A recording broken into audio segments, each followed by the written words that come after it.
Hello YouTube vintage stereo collectors and restorers. Here's a little issue that came up on this Sensui AU505. It was causing one of these crazy intermittents, that starts to drive you around the bend. So after redoing the preamp board, I thought, did my work here cause this intermittent? No, it was actually happening before. The first time I powered it up, the left channel didn't come on right away. It took a few seconds extra.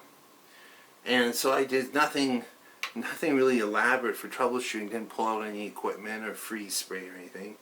I just went around with a plastic stick and tapped things.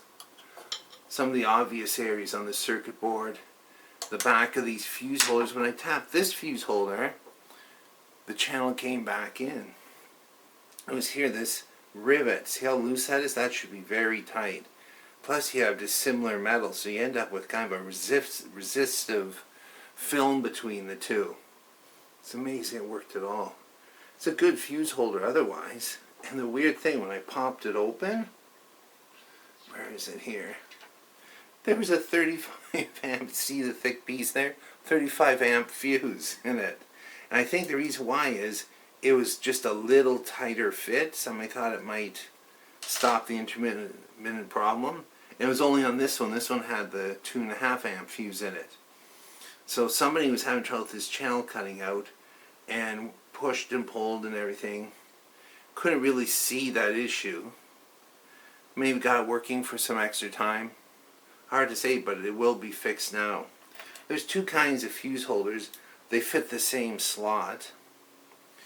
This kind has the rivet and the connection. They're not quite as good. This kind, this one's been desoldered. This came out of something old. And I'm going to replace both of them. It has, the body's the same, but this is one piece here. So see how it's loose? It's on a spring. And when you put the fuse in, it puts pressure. Ooh, that one's tight. And then that's solid. This is one piece between here and the back of the fuse, whereas this has actually got 3 pieces in it. I've had broken one apart one time. Well, it fell apart. So that's why I'm going to replace that. The wires should all fit in the same place, but these intermittents can really make you, doubt your sanity. And I just wanted to answer a question by one of the people that left a comment. This circuit test, SR1530, I think is one of the best low-cost soldering irons out there. It has a really good rubber grip. You don't feel any heat. And it has a strong locking collar, no set screw. And the tips last ages. This tip is years old. And it's still sharp. Whatever it's made out of, it's solid stuff. Maybe stainless steel, I don't know. And you can get them for about 25 bucks. It's 30 watts. And it's good for this kind of stuff. Like not dealing with any integrated circuits or any surface mounted devices.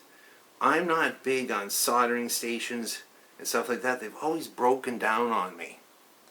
I had one Weller one, that was a vintage one that I found, and I kept having to dial it all the way up because you set it to the temperature that was supposed to be the ideal temperature for the solder, and the thing just got cooler and cooler. It had too big a swing in the thermostat internally, and so I just went back to using these. I'm sort of like the guitar player who use a $50 guitar.